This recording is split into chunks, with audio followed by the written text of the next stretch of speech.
Hello friends, कैसे हैं आप? उम्मीद करती हूँ अच्छे होंगे और अच्छे से अपनी पढ़ाई भी कर रहे होंगे। फ्रेंड्स, हिंदी साहित्य की इस क्लास में आपका बहुत बहुत स्वागत है, जहाँ पर हम आचार्य रामचंद्र शुक्ल द्वारा लिखित हिंदी साहित्य का इतिहास विस्तार से पढ़ रहे हैं। इसमें हम आधुनिक काल में काव्यखंड के अंतर्गत नई काव्यधारा को पढ़ रहे हैं, जिसमें द्वितीय उत्थान के अंतर्गत आने वाले कवियों का अध्ययन अभी चल रहा है। इसके कुछ वीडियोस पहले भी आ चुके हैं। अगर आपने नहीं देखे हैं तो चैनल पर जाकर देख सकते हैं और अध्ययन कर सकते हैं, अपने नोट्स वगैरह भी तैयार कर सकते हैं।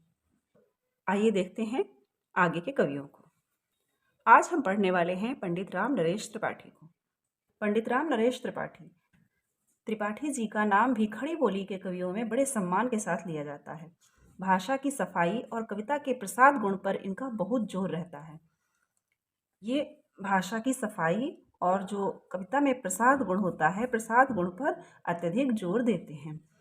काव्य भाषा में लाघव के लिए कुछ कारक चिन्हों और संयुक्त क्रियाओं के कुछ अंतिम अवयवों को छोड़ना भी, जैसे कर रहा है के स्थान पर कर रहा या करते हुए के स्थान पर करते, ये ठीक नहीं समझते।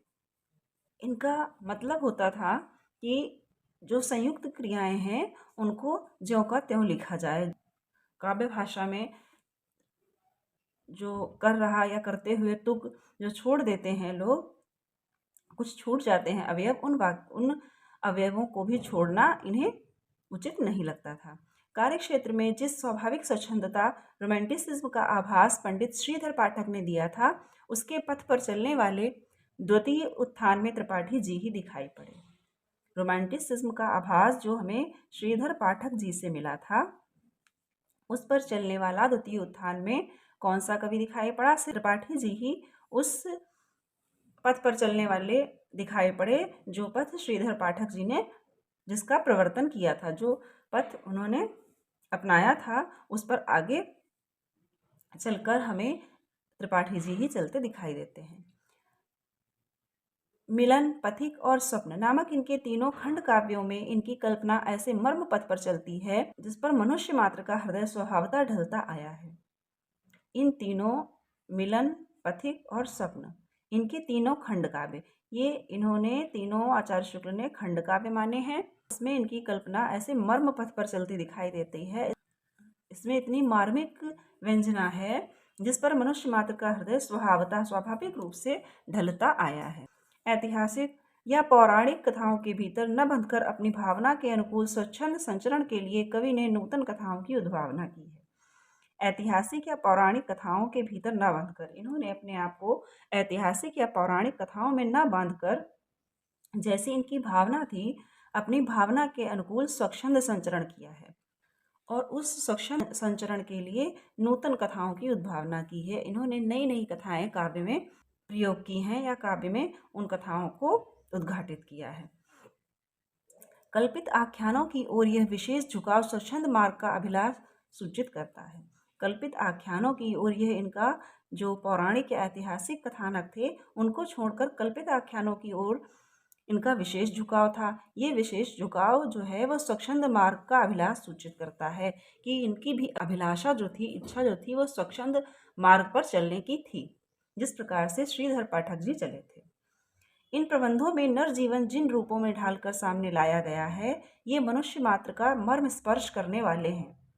इन प्रबंधों में ये नर जीवन जिन रूपों में ढालकर सामने लाया गया है, नर जीवन का जो रूप सामने लाया गया है, ये मनुष्य मात्र का मर्म स्पर्श करने वाले हैं तथा प्रकृति के स्वच्छंद और रमणीय प्रसार के बीच अवस्थित होने के कारण शेष सृष्टि से विच्छिन्न नहीं प्रतीत होते तथा प्रकृति के स्वच्छंद और रमणीय प्रसार के बीच होने के कारण, प्रकृति के बीच स्थित होने के कारण, वो जो शेष जीवन है उससे या सृष्टि से विच्छिन्न अलग प्रतीत नहीं होता है।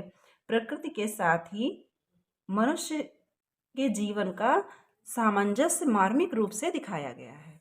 स्वदेश भक्ति की जो भावना भारतेंदु के समय से चली आती थी, उसे सुंदर कल्पना द्वारा रमणीय और आकर्षक रूप त्रिपाठी जी ने ही प्रदान किया। जो देशभक्ति की भावना भारतेंदु के समय से चली आ रही थी, उसे सुंदर कल्पना द्वारा, अपनी कल्पना द्वारा उसको रमणीय और भी सुंदर और आकर्षक त्रिपाठी जी ने बना दिया। आकर्षक रूप में उसको सामने लेकर आए। त्रिपाठी जी के उपर्युक्त तीनों काव्य देशभक्ति के भाव से प्रेरित हैं। उपर्युक्त तीनों काव्य अर्थात मिलन, पथिक और स्वप्न, ये तीनों काव्य देशभक्ति के भाव से प्रेरित हैं। देशभक्ति का यह भाव उनके मुख्य पात्रों को जीवन के कई क्षेत्रों में सौंदर्य प्रदान करता दिखाई पड़ता है। देशभक्ति का ये जो भाव है उनके मुख्य पात्रों को जीवन के कई क्षेत्रों में, ये देशभक्ति का भाव उनके जीवन में सौंदर्य प्रदान करता है। कर्म के क्षेत्र में भी, प्रेम के क्षेत्र में भी, कर्म और प्रेम आदि के क्षेत्रों में अर्थात जीवन के कई ऐसे क्षेत्र हैं जहाँ पर वो देशभक्ति उनको सौंदर्य प्रदान करती हुई दिखाई पड़ती है, उनके जीवन को और सुंदर बनाती हुई दिखाई पड़ती है। वे पात्र कई तरफ से देखने में सुंदर लगते हैं। वे पात्र कई तरफ से देखने में सुंदर इसलिए लगते हैं कि उसमें प्रेम, देशभक्ति और कर्म का सबका समन्वय दिखाया गया है। देशभक्ति को रसात्मक रूप त्रिपाठी जी द्वारा प्राप्त हुआ, इसमें संदेह नहीं। देशभक्ति को कैसा रूप प्राप्त हुआ? देशभक्ति को रसात्मक रूप त्रिपाठी जी द्वारा प्राप्त हुआ, इसमें संदेह नहीं। जो देशभक्ति थी उसका जो स्वरूप पहले से चला आ रहा था उसको रसात्मक कर देने का श्रेय त्रिपाठी जी को जाता है। त्रिपाठी जी ने भारत के प्रायः सब भागों में भ्रमण किया है। रामनरेश त्रिपाठी जी ने भारत के सभी भागों का भ्रमण किया था। इससे इनके प्रकृति वर्णन में स्थानगत विशेषताएं अच्छी तरह आ सकी हैं।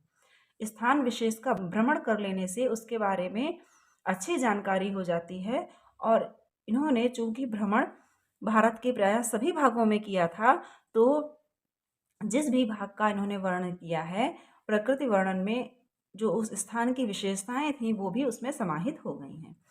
इनके पथिक में दक्षिण भारत के रम्य दृश्यों का विस्तृत समावेश है। पथिक में, यहाँ से आप इम्पोर्टेंट लगा लीजिए, जब वर्ण विषय पूछा जाता है काव्य का, तो इनका पथिक नामक जो काव्य है, खंड काव्य है, उसमें दक्षिण भारत के रम्य दृश्यों का बहुत विस्तृत समावेश है। पथिक में दक्षिण भारत के दृश्यों का समावेश है, ये इम्पोर्टेंट है। यहाँ पर वर्ण विषय आचार्य शुक्ल ने बताए हैं। इसी प्रकार इनके स्वप्न में उत्तराखंड और कश्मीर की सुषमा सामने आती है। इनका जो स्वप्न नामक खंड काव्य है उसमें उत्तराखंड और कश्मीर की सुषमा सामने आती है। तो यहाँ से आपके क्वेश्चन बनते हैं। प्रकृति के किसी खंड के संश्लिष्ट चित्रण की प्रतिभा इनमें अच्छी है। प्रकृति के किसी भी खंड को लेकर ये संश्लिष्ट चित्रण उसका देते थे। चित्रण की प्रतिभा जो थी इनमें बहुत अच्छी थी। ये दोनों आप इम्पोर्टेंट लगा लीजिएगा कि पथिक में पथिक दक्षिण, इस तरीके से आप कोरिलेट भी कर सकते हैं।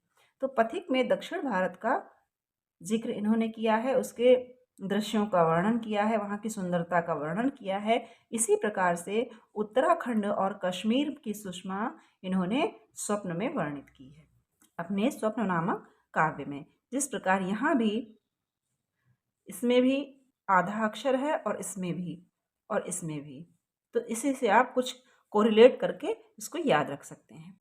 सुंदर अलंकारिक साम्य खड़ा करने में भी इनकी कल्पना प्रवृत्त होती है। सुंदर अलंकारिक साम्य खड़ा करने में भी ये माहिर होते थे और इनकी कल्पना यहाँ पर भी प्रवृत्त थी, निपुण थी इनकी कल्पना क्या करने में? अलंकारिक साम्य खड़ा करने में, पर झूठे आरोपों द्वारा अपनी उड़ान दिखाने का वैचित्र खड़ा करने के लिए नहीं। अलंकारिक साम्य खड़ा करने में इनकी कल्पना प्रवृत्त होती थी, पर झूठे आरोप का मतलब है प्रकृति पर जो आरोप मनुष्य करता है अपने हाव भाव, अपनी चेष्टाओं का, वह झूठा आरोप द्वारा इन्होंने अपनी उड़ान नहीं दिखाई है। इन्होंने प्रकृति पर झूठे आरोपों द्वारा अपनी उड़ान दिखाने का वैचित्र खड़ा करने के लिए अपनी कल्पना का प्रयोग नहीं किया है। स्वप्न नामक खंड काव्य तृतीय उत्थान काल के भीतर लिखा गया है। स्वप्न नामक जो खंड काव्य है ये तृतीय उत्थान काल के भीतर लिखा गया है, जबकि छायावाद नाम की शाखा चल चुकी थी। जो छायावाद नाम की शाखा थी वो चल चुकी थी, इससे उस शाखा का भी रंग कहीं कहीं उसके भीतर झलक मारता है। तृतीय उत्थान का काल जब चल रहा था तब स्वप्न लिखा गया और उस समय छायावाद भी आ चुका था, इसलिए छायावाद की भी थोड़ी सी झलक, थोड़ा सा प्रभाव स्वप्न पर देखा जा सकता है। जैसे यहाँ पर स्वप्न से आचार्य शुक्ल ने उदाहरण दिया है, प्रिय की सुधिसी ये सरिताएं, ये कानन कांतार सुसज्जित, मैं तो नहीं किंतु है मेरा हृदय किसी प्रियतम से परिचित, जिसके प्रेम पत्र आते हैं प्रायः सुख संवाद सन्निहित। तो ये पंडित राम नरेश त्रिपाठी जी की पंक्तियां हैं और उनके स्वप्न नामक खंड काव्य से ली गई हैं। अतः उस काव्य को लेकर देखने से थोड़ी थोड़ी इनकी सब प्रवृत्तियां झलक जाती हैं। अतः जब हम स्वप्न काव्य को लेते हैं तब उसमें थोड़ी थोड़ी उस समय की जो प्रवृत्तियां थी काव्य की वो सभी हमको मिल जाती हैं, उनकी झलक उसमें मिल जाती है। उसके आरंभ में हम अपनी प्रिया में अनुरक्त वसंत नामक एक सुंदर और विचारशील युवक को जीवन की गंभीर वितर्क दशा में पाते हैं। उसके आरंभ में उसमें क्या दिखाया गया है, हम अपनी प्रिया में अनुरक्त वसंत नामक एक सुंदर और विचारशील युवक को, इसमें वसंत नामक एक युवक का चित्रण है, गंभीर वितर्क दशा में पाते हैं। जो एक सुंदर और विचारशील युवक है उसको जीवन की गंभीर वितर्क दशा में पाते हैं। एक और उसे प्रकृति की प्रमोदमयी सुषमाओं के बीच प्रियतमा के साहचर्य का प्रेम सुख लीन रखना चाहता है, दूसरी ओर समाज के असंख्य प्राणियों का कष्ट क्रंदन उसे उद्धार के लिए बुलाता जान पड़ता है। इसमें एक ऐसा द्वंद्व चित्रित किया गया है जिसके बीच में ये युवक, वसंत नामक युवक, फंसा हुआ है। एक और उसको प्रकृति की प्रमोदमयी जो सुषमाएं हैं, जो सौंदर्य है, वो उसको अपनी ओर खींचता है, दूसरी ओर उसको समाज का जो दुख दर्द है, जो कष्ट है, उसको अपनी ओर खींचता है। उसका मन दो भागों में बटा हुआ है। एक ओर तो वो अपना प्रियतमा के साथ प्रकृति की प्रमोदमयी सुषमाओं का सुख लेना चाहता है, उस सुख में लीन रहना चाहता है। दूसरी ओर उसका मन होता है कि जो समाज है उसमें जो कष्ट है, जो क्रंदन है, जो पीड़ित लोग हैं, उनका उसे उद्धार करना चाहिए। इस द्वंद्व के बीच में वो फंसा हुआ है। दोनों पक्षों के बहुत से सजीव चित्र बारी बारी से बड़ी दूर तक चलते हैं। इन दोनों पक्षों के सजीव चित्र बारी बारी से दूर तक चलते रहते हैं, बारी बारी से इनका चित्रण किया है, इनका वर्णन किया है। फिर उस युवक के मन में जगत और जीवन के संबंध में गंभीर जिज्ञासाएं उठती हैं। फिर क्या होता है, ये जो वसंत नामक युवक होता है, इसके मन में जगत और जीवन के संबंध में गंभीर जिज्ञासाएं उठती हैं। जगत के इस नाना रूपों का उद्गम कहाँ है? जगत के विभिन्न प्रकार के जो रूप हैं, नाना रूप हैं कि एक तरफ सुख ही सुख है, प्रकृति का सौंदर्य है, एक तरफ समाज है, वहाँ सुख भोगते हुए लोग हैं, दुख भोगते हुए लोग हैं, कष्ट है, पीड़ा है। तो ये जो नाना रूप हैं जगत के, इनका उद्गम स्थल कहाँ है? उद्गम कहाँ, ये कहाँ से उत्पन्न होते हैं? सृष्टि के इन व्यापारों का अंतिम लक्ष्य क्या है? जो सृष्टि के ये व्यापार हैं, आखिर इनका लक्ष्य क्या है? ये जीवन हमें क्यों दिया गया है? इसी प्रकार के प्रश्न उसे व्याकुल करते रहते हैं। वो जीवन का मर्म जानना चाहता है कि जीवन के पीछे आखिर लक्ष्य क्या है, हमारे जीवन का उद्देश्य क्या है, हमको क्या करना चाहिए। इसी प्रकार के प्रश्न उसे व्याकुल करते रहते हैं। और कभी कभी वह सोचता है, कभी कभी वह क्या सोचता है, वही इन पंक्तियों में आचार्य शुक्ल ने दिखाया है। इसी तरह की अमित कल्पना के प्रवाह में मैं निश्वासर बहता रहता हूँ विमोहवश, नहीं पहुँचता कहीं तीर पर। रात दिवस की बूंदों द्वारा तन घट से परिमित यौवन जल है, निकला जा रहा निरंतर, ये रुक सकता नहीं एक पल। इसी प्रकार की जो अमित कल्पनाएं हैं वो उसके प्रवाह में निश्वासर दिन रात बहता रहता है और जिनसे कहीं किनारे पर नहीं पहुंच पा रहा है, कहीं उसका वो सिरा ढूंढ नहीं पा रहा है, इन विचारों का जो परिणाम है उस पर नहीं पहुंच पा रहा है। तन रूपी घड़े से रात दिवस बनकर बूंद बूंद बूंद बूंद यौवन जल टपकता जा रहा है निकला जा रहा निरंतर, ये निरंतर निकला ही जा रहा है, रुक सकता नहीं एक पल, और रुक भी नहीं सकता है। तो वो इस द्वंद्व में फंसे हुए, विचारों में फंसे हुए कभी कभी इस प्रकार का चिंतन करता है। यहाँ पर उसकी मनस्थिति को दिखाने का प्रयास आचार्य शुक्ल ने किया है।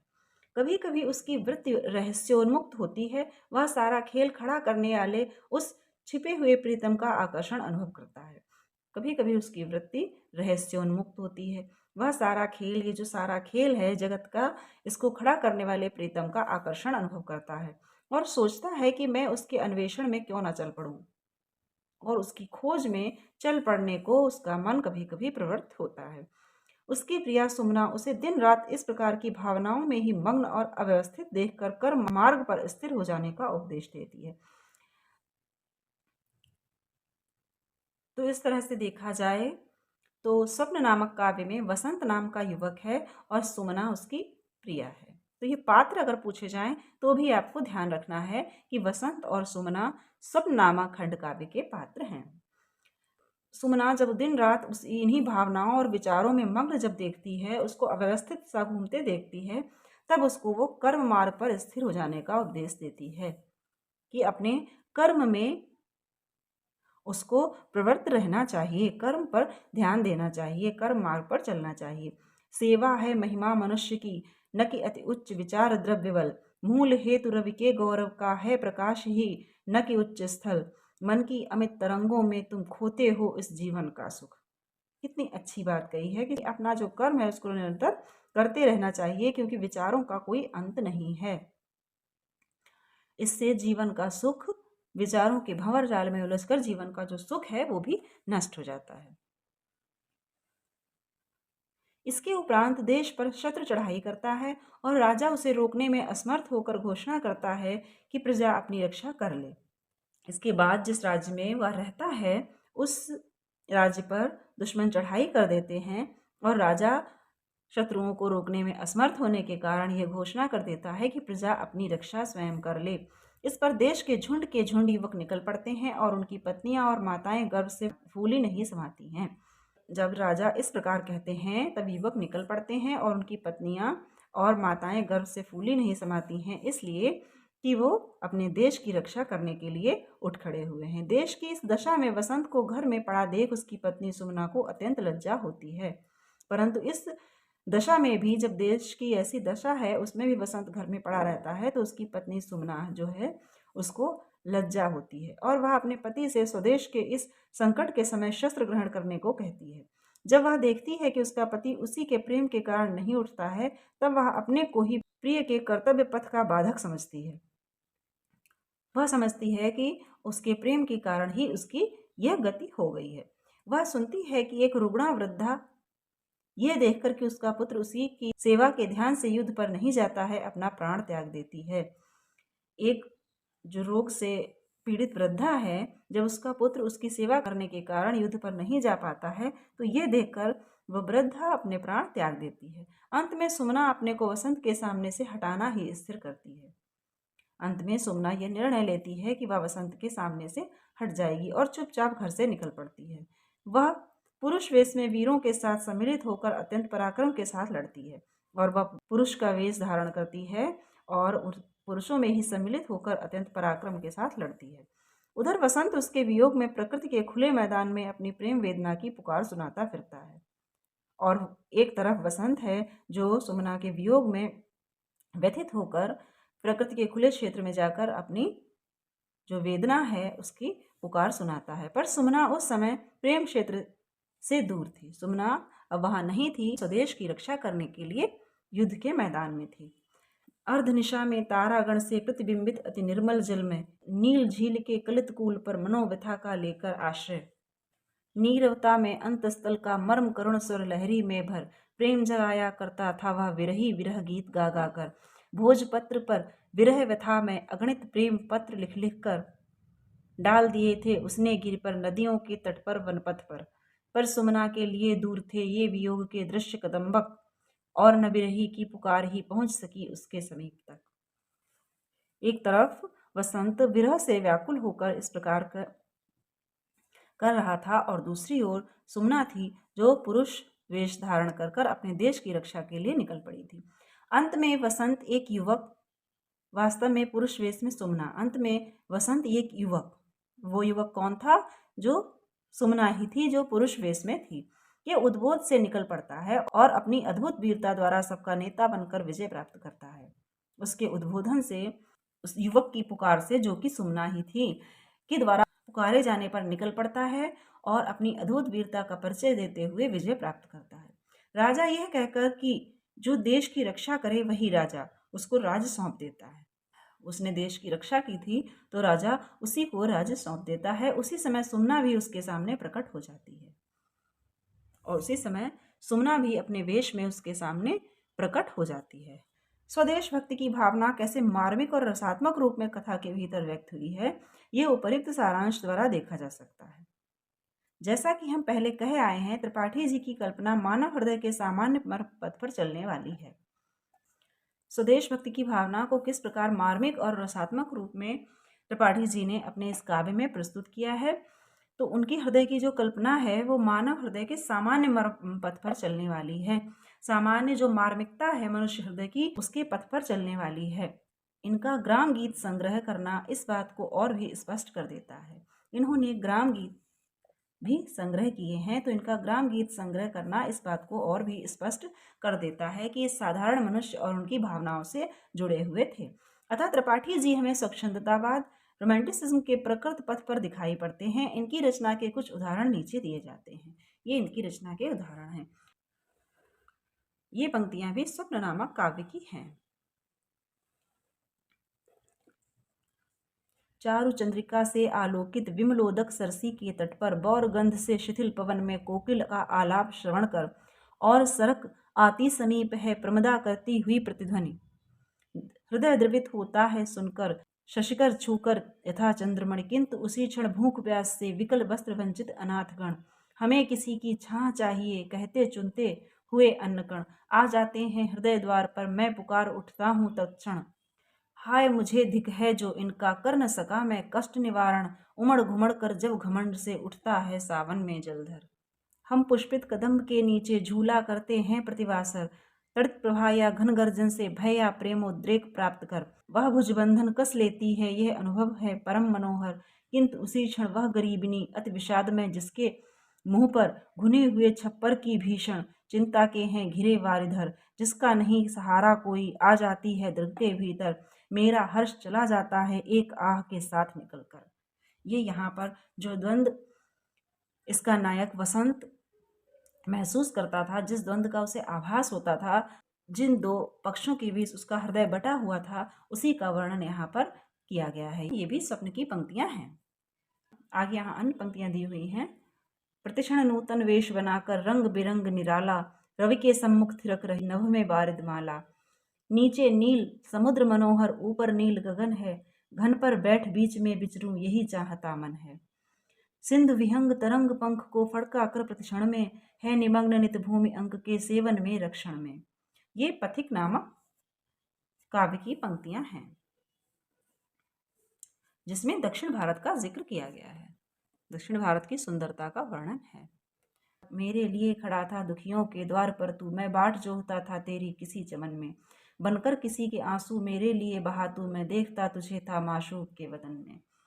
ये इनकी फुटकल पंक्तियां हैं। राम नरेश त्रिपाठी जी का वर्णन यहीं तक। अब आइए देखते हैं हम लाला भगवान दीन जी को। दीन जी के जीवन का प्रारंभिक काल उस बुंदेलखंड में व्यतीत हुआ था जहां देश की परंपरागत पुरानी संस्कृति अभी बहुत कुछ बनी हुई है। दीन जी के जीवन का जो प्रारंभिक काल था वो बुंदेलखंड में बीता था। तो वहाँ की जो संस्कृति है वो परंपरागत पुरानी संस्कृति के रूप में अभी भी बनी हुई है। उनका रहन सहन बहुत सादा और उनका हृदय सरल और कोमल था। उन्होंने हिंदी के पुराने काव्यों का नियमित रूप से अध्ययन किया था। इससे वे ऐसे लोगों से कुढ़ते थे जो परंपरागत हिंदी साहित्य की कुछ भी जानकारी प्राप्त किए बिना केवल थोड़ी सी अंग्रेजी शिक्षा के बल पर हिंदी कविताएं लिखने लग जाते थे। तो इसलिए ऐसे लोगों से वे चिढ़ते थे, या कुढ़ते थे का मतलब है उनसे वो चिढ़ जाते थे, जो परंपरागत हिंदी साहित्य की जानकारी नहीं प्राप्त करते थे, अपने परंपरागत हिंदी साहित्य को नहीं पढ़ते थे, उसको नहीं जानते थे, बल्कि थोड़ी सी अंग्रेजी शिक्षा प्राप्त कर लेते थे और हिंदी कविताएं लिखने लग जाते थे। बुंदेलखंड में शिक्षित वर्ग के बीच और सर्वसाधारण में भी हिंदी कविता का सामान्य रूप में प्रचार चला आ रहा है। बुंदेलखंड का जो शिक्षित वर्ग है और जो सर्वसाधारण लोग हैं, उनमें भी हिंदी कविता का सामान्य प्रचार चला आ रहा था। ऋतुओं के अनुसार जो त्योहार और उत्सव रखे गए हैं, उनके आगमन पर वहाँ लोगों में अब भी प्रायः वही उमंग दिखाई देती है। ऋतुओं के अनुसार जो त्योहार आते हैं, उत्सव आदि रखे गए हैं, वहाँ पर उनके आगमन पर वहाँ के लोगों में वही उमंग दिखाई देती है जो पुराने समय में दिखाई देती थी। विदेशी संस्कारों के कारण वह मारी नहीं गई है। विदेशी संस्कार आने से जैसे देश के अन्य क्षेत्रों में अपने त्योहारों, अपने ऋतुओं, अपने जो परंपरागत मान्यताएं हैं उनके प्रति जैसी उदासीनता है, वैसी तब बुंदेलखंड में नहीं थी। लाला साहब वही उमंग भरा हृदय लेकर छतरपुर से काशी आ रहे। लाला भगवान दीन वही अपना उमंग भरा हृदय लेकर छतरपुर से काशी आए।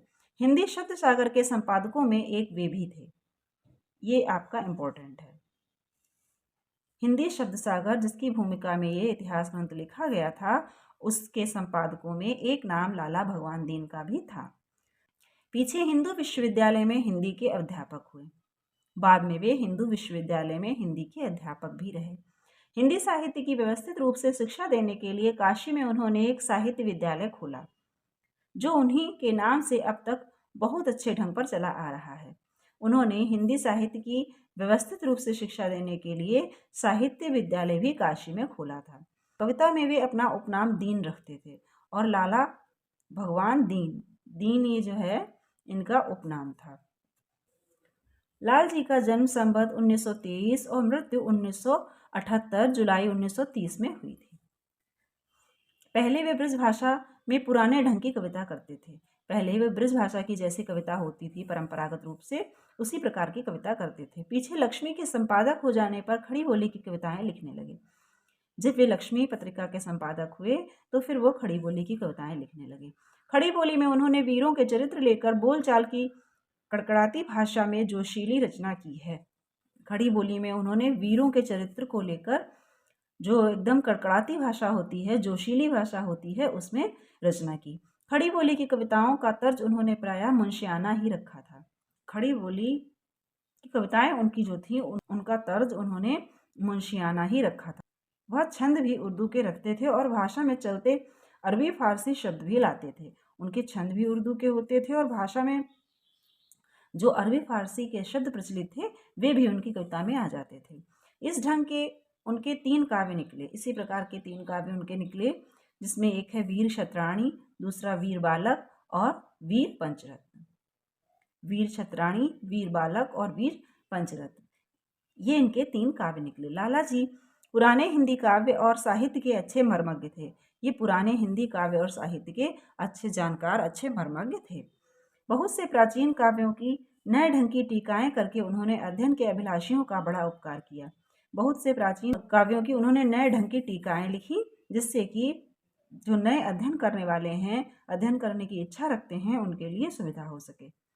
रामचंद्रिका, कविप्रिया, दोहावली, कवितावली, बिहारी सतसई आदि की इनकी टीकाओं ने विद्यार्थियों के लिए अच्छा मार्ग खोल दिया था। इन्होंने रामचंद्रिका, कविप्रिया, दोहावली, कवितावली, बिहारी सतसई आदि की जो टीकाएं लिखी वो विद्यार्थियों के लिए बहुत सुविधाजनक हो गई।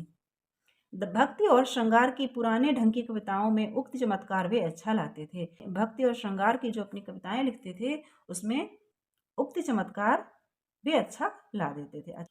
अपनी जो पुराने ढंग की कविताएं थी उसमें उनकी कविताओं के दोनों तरह के नमूने नीचे देखिए। सुनि मुनि कौशिक ते साप को हवाल सब बाढ़ी चित्त करुणा की अजब उमंग है। पद रज डारी करे पाप सब छारी करी नवल सुनारी दियो धामहु उतंग है। दीन भनय ताहि लखी जात पति लोक और उपमा अभूत को सुझानो नयो ढंग है। कौतुक निधान राम रज की बनाए रज्जु पद ते उड़ाई ऋषि पत्नी पतंग है। एक प्रकार की ये रचना है और दूसरी प्रकार की ये पुराने ढंग की रचना थी और एक अन्य प्रकार की रचना उनकी ये है। ये उनकी पुराने ढंग की पंक्तियां थी और ये हैं नए ढंग की कविता की पंक्तियां। वीरों की सुमाताओं का यश जो नहीं गाता वह व्यर्थ सुकवि होने का अभिमान जनाता। जो वीर सुयश गाने में है ढील दिखाता वह देश के वीरत्व का है मान घटाता। सब वीर किया करते हैं सम्मान कलम का वीरों का सुयश गान है अभिमान कलम का। तो ये यहाँ पर इनकी खड़ी बोली की जो पंक्तियां हैं उसका यहाँ पर उदाहरण दिया गया है। खड़ी बोली की जो रचना होती थी उसकी यहाँ पर पंक्तियां उदाहरण के रूप में दी गई हैं। इनकी फुटकल कविताओं का संग्रह नबीन बीन या नदी में दीन में है। इनकी फुटकल कविताओं का संग्रह जो है उसको नबीन बीन कहते हैं या नदी में दीन, एक ही बात है। नबीन बीन या नदी में दीन में लाला भगवान दीन की फुटकल कविताएं संग्रहित हैं। तो ये इम्पोर्टेंट है। पूछा जा सकता है कि नदी में दीन या नवीन बीन किसकी कविताओं का संग्रह है। तो ये लाला भगवान दीन की कविताओं का संग्रह है। तो फ्रेंड्स, आज यहीं तक। इससे आगे देखेंगे अगले वीडियो में। आपको वीडियो अच्छा लगा हो तो लाइक कर दीजिएगा, शेयर कर दीजिएगा, और चैनल को अभी तक सब्सक्राइब नहीं किया है तो सब्सक्राइब करके बेल आइकन ज़रूर प्रेस कर दें, ताकि इसी प्रकार के वीडियोज़ आपको आगे भी मिलते रहें और आप अपने अध्ययन में इनसे लाभ उठा सकें। तो मिलते हैं अगले वीडियो में, तब तक के लिए स्वस्थ रहिए और मन लगाकर पढ़ते रहिए।